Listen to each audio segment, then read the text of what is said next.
try to be a good man, but life keeps beating me down. I never understood that you gotta learn to swim, you're gonna drown. People think I'm riding high, but I feel so low. I try to be a good man. Check. Life keeps beating me down.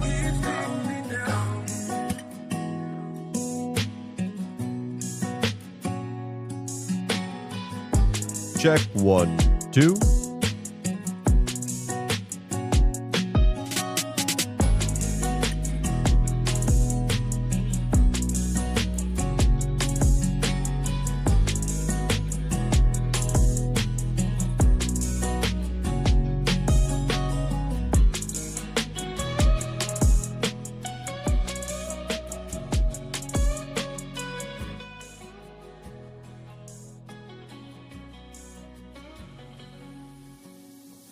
Try to be a good man, but life keeps beating me down.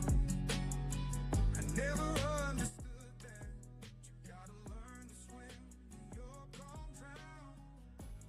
People think I'm right. What a beautiful day it is. October 12th, 2025. It is a beautiful day here in Dallas, Texas. What a weekend of college football we had. And I will just say this, if I was on an injury report, we are looking at a little bit of questionable, dinged up in practice. I'll be honest, I kind of lost my voice. I was at the Texas A&M game with Florida and absolutely lost my voice. So if you see me grab my good old Dickey's barbecue cup with water a couple times throughout this show, it's just because I'm a little dehydrated. And we're looking at a bit of a challenge in terms of speaking today. But as you see from the title of the video, and as you see from the thumbnail, we have some news.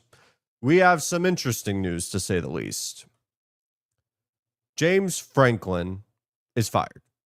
He's no longer the head coach of Penn State football. State College has made a decision to move off of James Franklin, $50 million. Now let's talk about the past. Let's talk about the present. And let's talk about the future when talking about James Franklin and Penn State football. He is 78-36 during his time at Penn State, 6 10-win seasons, a 2016 Big Ten championship, a college football playoff appearance where he got a game away, honestly, a couple plays away from a national championship.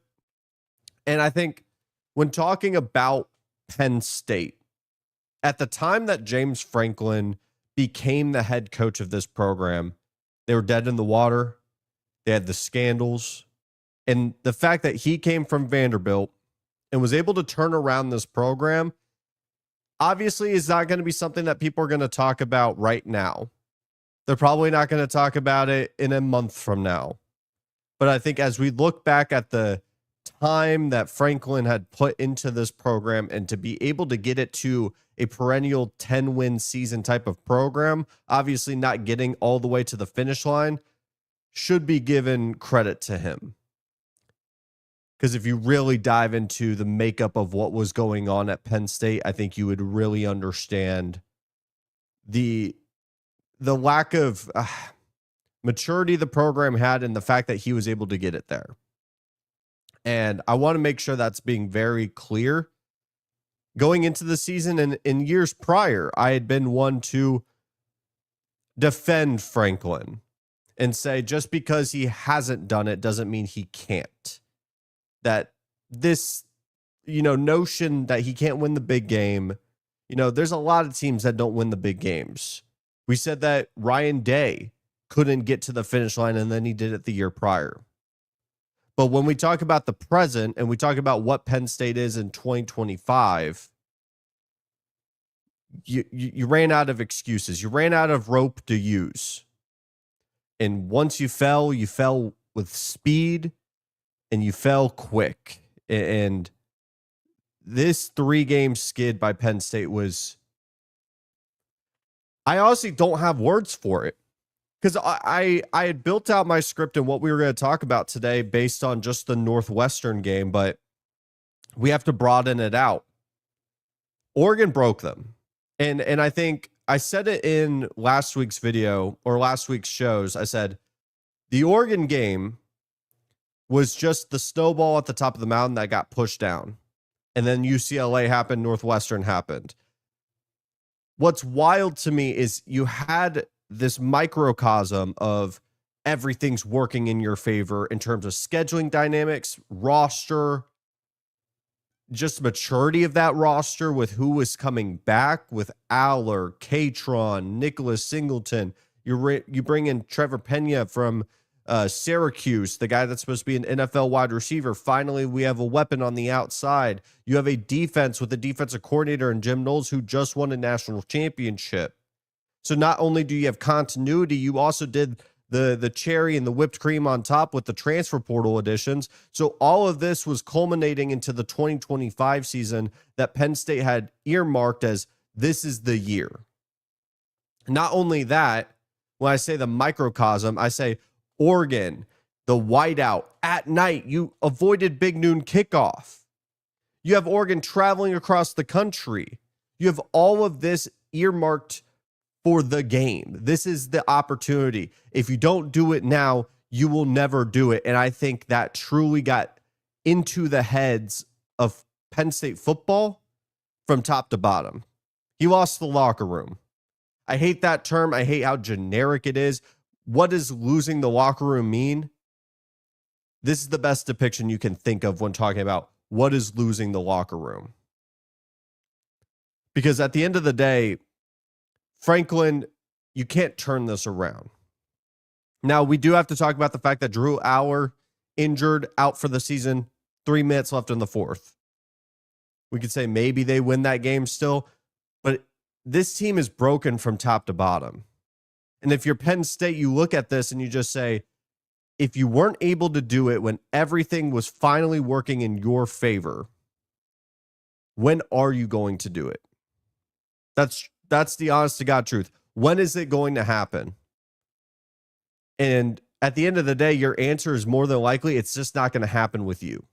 We thank you for where you took this program, coming from Vanderbilt, being able to turn it around. I mean, he's a legend in Penn State history books, for better and for worse. Curt Cignetti, at his time at Indiana, has more top 10 wins than he did in his 10 years at Penn State. I think even in just this year alone, Curt Cignetti has more top 10 wins. So when we talk about the future, I don't know what James Franklin does. I think he's a good coach. I think he's a program builder. I think a team that feels like they're broken, he'd be a great candidate to go pull from. But then you always have this in the back of your mind of, do we have a ceiling with him? Maybe he takes time off. I think he'd be a fine or damn good TV commentator. I mean, that's the go-to for coaches that have flamed out or get fired. I also want to say how wild it is. $50 million.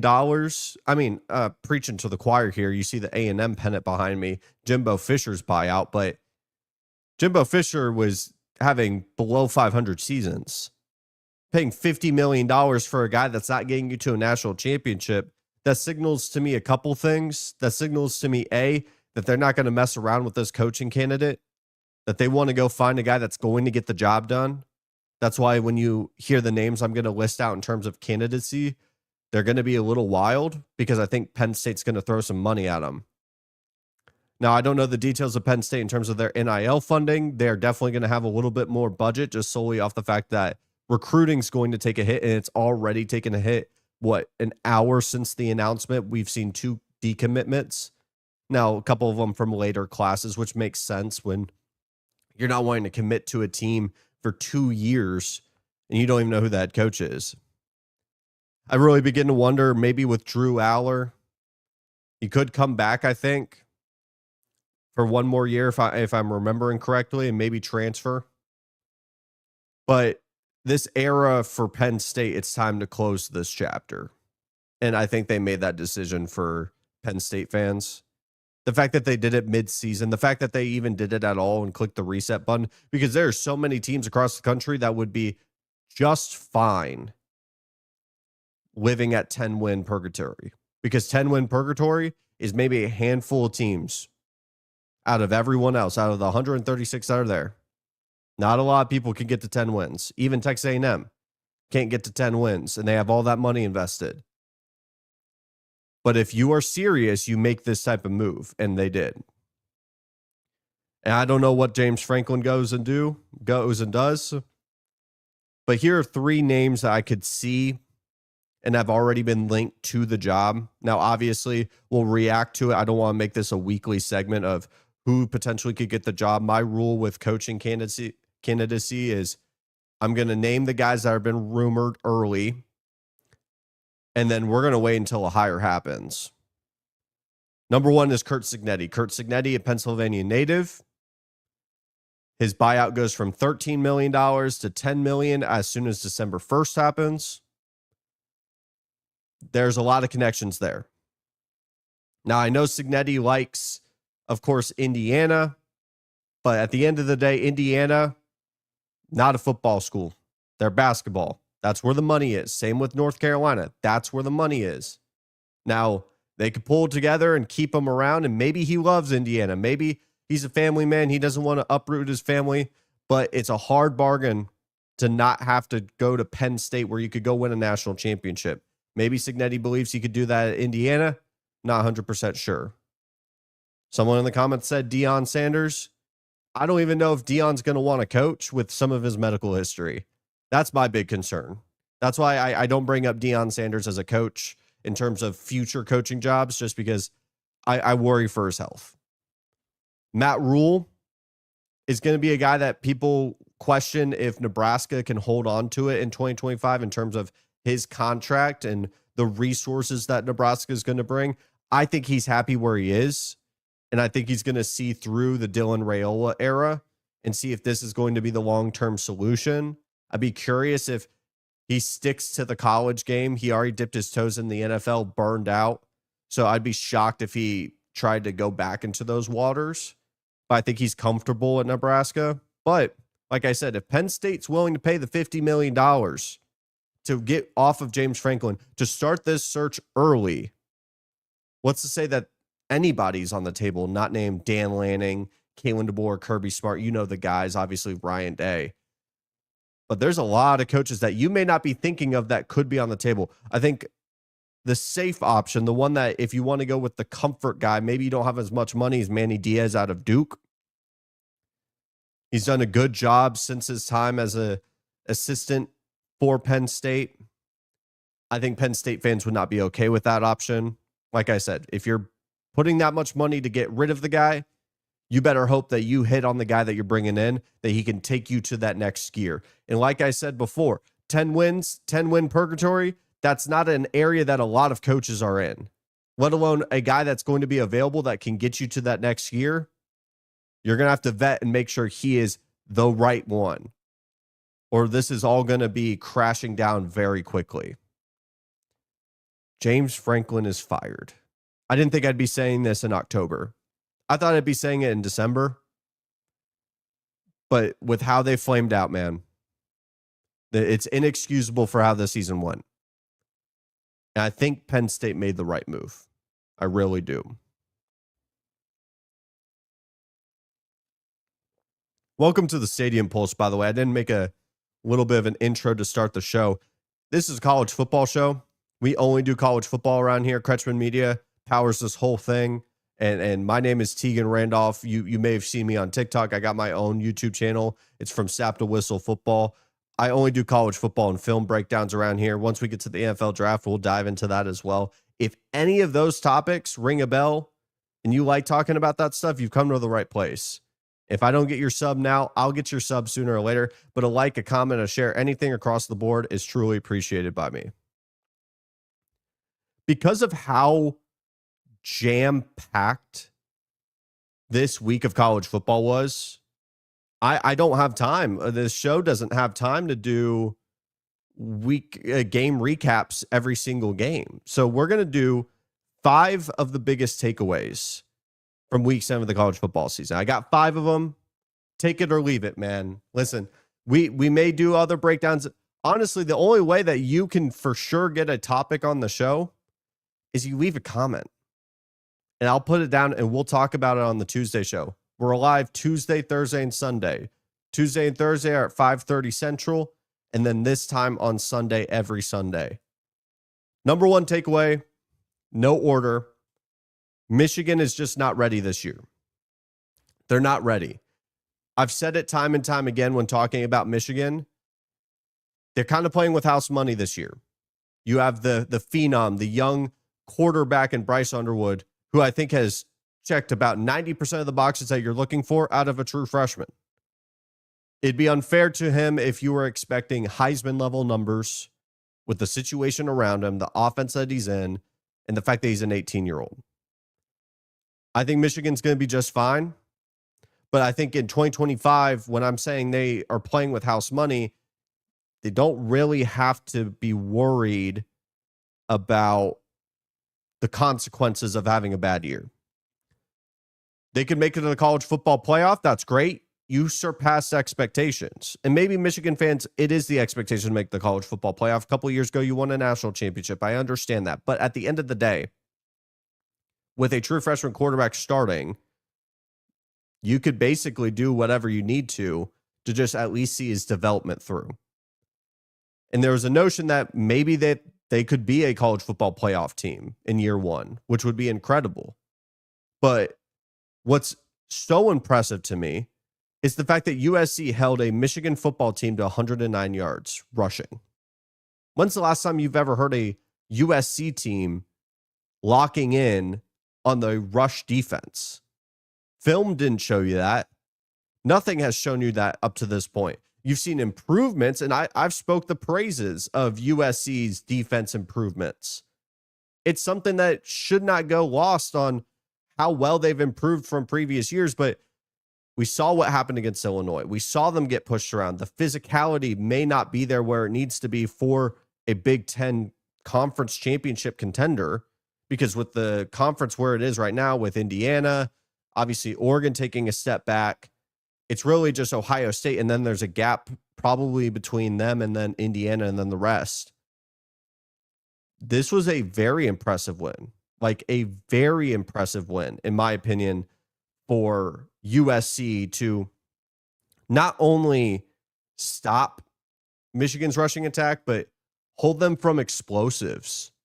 Make sure that they've lost all kind of will. Now, I will say, Michigan, like I say that they're not ready. The pieces are there, man. The pieces are there. They have a wide receiver in Marsh that I think is going to be very damn good. Bryce Underwood, obviously. You know, Haynes has been the driving engine. Obviously had an injury. But the pieces and dots are there. A transfer portal class away. Truly. I think a transfer portal class away from being a true contender, not only for the college football playoff, for a Big Ten championship. But this team is just not ready. They're too young. They're too inconsistent. There's too many pieces that aren't matching. I still wish they would open the playbook a little bit more, but it's just not really the Michigan way or the Michigan offense, and it never has. But I do want to see it open up a little bit more, just regardless, because you know who you have at quarterback. The second takeaway that I have for week 7, Indiana and Texas A&M are national championship contenders. This was not on my bingo card. But both of these programs, with how wide open college football is, Indiana officially the number 3 team in the nation, Texas A&M number 4, then obviously you have Miami and Ohio State. Now, would I put those two teams in the same tier as Ohio State and Miami? No. But those are the elite tier 1, true contenders. They're the favorites, but they're not the whole box of contenders. And in a one-off Saturday matchup, either of those teams could get either of the top 2 numbers. And Texas A&M, my concern, and I detailed it on Thursday, I said the penalties and Marcel Reed. That's the one thing about these teams, or specifically Texas A&M, that I'm really concerned about. Texas A&M against Florida, 3 penalties. Marcel Reed hits a deep shot down the field. They can beat you in a multitude of different ways. If you want them to win a sluggish defensive battle. They did it against Auburn. You want them to break you after being, head-to-head physically, but they're just going to be the more physical team for all 4 quarters. Look at the Mississippi State game. You want to see a shootout? Go to the Notre Dame game. You want to see just pure domination? Look at the Florida game. They could beat you in a multitude of different ways. And for Indiana, honest apology to Curt Cignetti. Let me take a beat, because I know this is going to be a YouTube short. This is my full apology to Curt Cignetti. I disrespected Indiana. I said that Oregon was going to dominate for all 4 quarters. It wasn't going to be a 21-point blowout, but they were going to be a definitive winner by the first half. And you knew who was going to win the game. And it was the inverse. Curt Cignetti walked into Autzen Stadium and dominated Oregon. Oregon was lucky to get 20 points. Dante Moore was not the best quarterback on the field. It was Fernando Mendoza. I was completely wrong on that. I'm done disrespecting Indiana. Now, am I going to be a front runner and be the first one in line to push the agendas? No, because I have not earned that right. What I've only earned and what I've only been able to speak to is the fact that Curt Cignetti has earned my respect, and he should have earned my respect a long time ago. I was completely wrong about this team. I thought they were slightly better than what they were last year. Little did I know, they have launched themselves into national championship contention because they went and beat down Illinois. They went and beat down on Oregon. What else do you want from this Indiana team? Because they keep checking box after box after box. If you want to talk about how they, were in a dogfight with Iowa, there's no perfect team in college football right now outside of maybe Ohio State and Miami. And going on the road and finding ways to win, I'd much rather see that because I know that this team has been tested. I don't know if Ohio State's truly been tested. At least Miami, my number 1 team in the country, I know has been tested in spots. But I give a team credit for winning a close game. A Big Ten game that a lot of people are saying the Big Ten are better than the SEC. So these middle-of-the-pack teams are quality wins to a lot of people. What else do you want from Indiana? What else do you want from Texas A&M outside of history being against you? Outside of the idea that they haven't done it before. That thing drives me up a wall when people say that. Well, they haven't done it before. Who cares? Part of sports and part of college football is seeing things happen for the first time, seeing something new. And I promise you, seeing Ohio State isn't new at number 1, but Miami, Indiana, and Texas A&M being the next 3 teams. Wow. Wow, wow, wow, wow. Gosh, this college football season's been crazy. And speaking of crazy, I don't think anyone's going to come close to Texas Tech in the Big 12. That's the third takeaway of Week 7, in my opinion. This defense is just on another gear than anyone else. It doesn't matter who's at quarterback. It really doesn't, because the quarterback can make mistakes. The defense is just going to be able to write those off every single time. Kansas is a good offensive team, and if there was any team in the Big 12 outside of maybe like TCU and some other offensive-minded teams, Kansas is going to test you defensively. They're going to move a lot of guys. Their option game, Jalen Daniels is a veteran quarterback. If there's someone that can test you, it's truly going to be a Kansas program with Jalen Daniels. Shut them down. I mean, 17 points to 42. You'll take that every single time if you're a Red Raiders fan. And it's one of those things that people were talking about where there's that gap right now. It is a tier 1. Texas Tech can go win a college football playoff game and maybe a couple because they have that extra talent gear that no one else in the conference has. There's some contenders, but I really do believe that no one is sniffing Texas Tech this year. If you go look at their schedule, they should run the table pretty comfortably. And then you have a shot once we get to AT&T Stadium, which I'll be at that Big 12 title game. I know for a fact I will.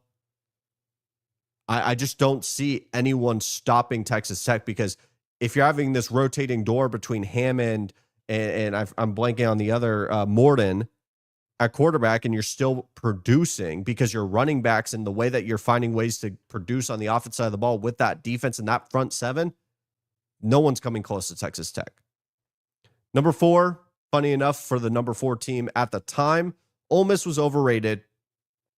This is not a disrespect to Trinidad Chambly, but Washington State, guys, come on. Come on now. I do believe that Ole Miss is a good team, but the number 4 team, the highest ranked SEC team, they're overrated going into the week. It confirmed it. The win against LSU was impressive, but it was also at home. LSU can't score points. They still have offensive problems. We'll talk about LSU on Tuesday. But I think Ole Miss is still a potential college football playoff team, but I could definitely see them peaking a little too early into the season. And this was a reality check potentially. But at the end of the day, Lane Kiffin kind of has these types of games, unfortunately, where it's just, you lost to them? Really? Just very, very odd games like that. Like it's been in the nature of Ole Miss to have these types of games. Kentucky being a great example, but Washington State's just not a good program.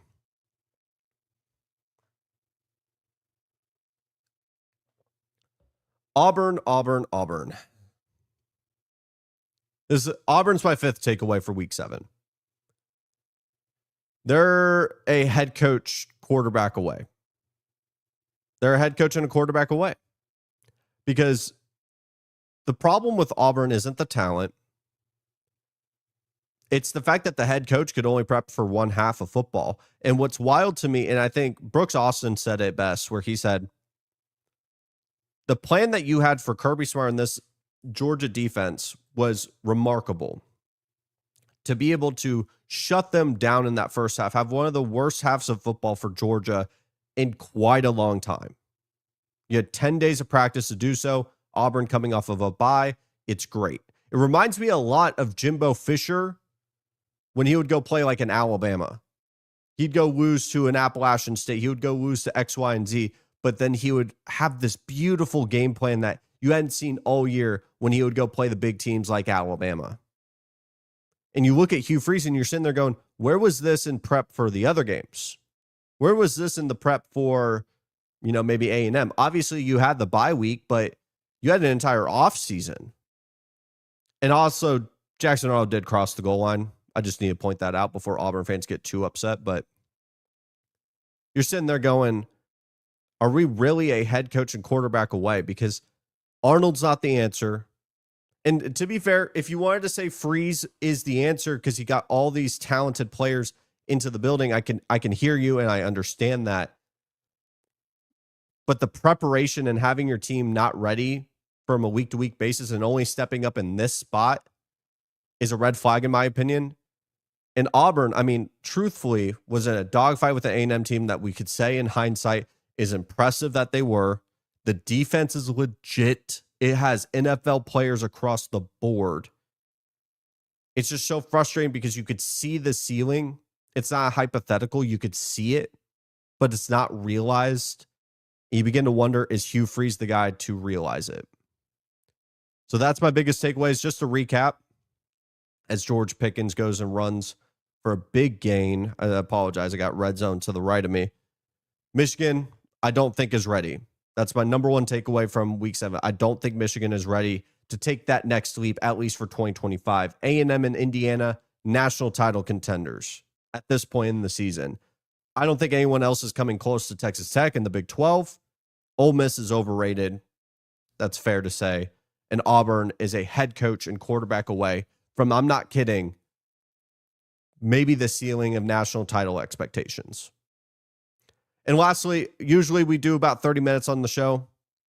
I wanted to take the time to talk about a topic that has been talked about ad nauseum at this point when talking about the Big Ten and the SEC. So we're going to take a minute and talk about these two conferences.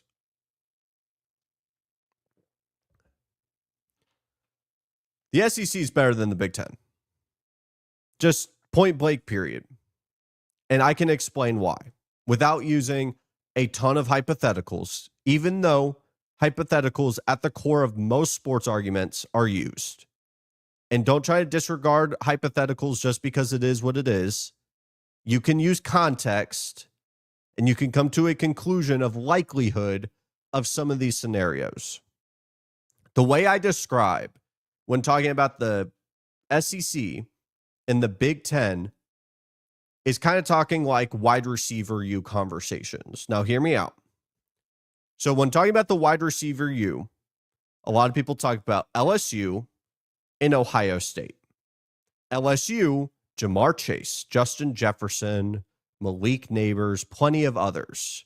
There's a ton of different candidates, but majority of them are at the top echelon, top 10, top 5, 2 of the 3 being top 3 wide receivers in the NFL.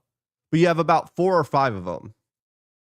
And then you go to Ohio State, who doesn't have the top 3 guys in the NFL or the top 5 guys, but they have JSN, Emeka, Marvin Harrison Jr. has been playing over the past couple weeks, Chris Olave, Terry McLaurin, Garrett Wilson, a ton of different guys, a lot of different guys who are very quality, but they're not at the 1 and 2 of the NFL. So you're playing this game of quality versus quantity.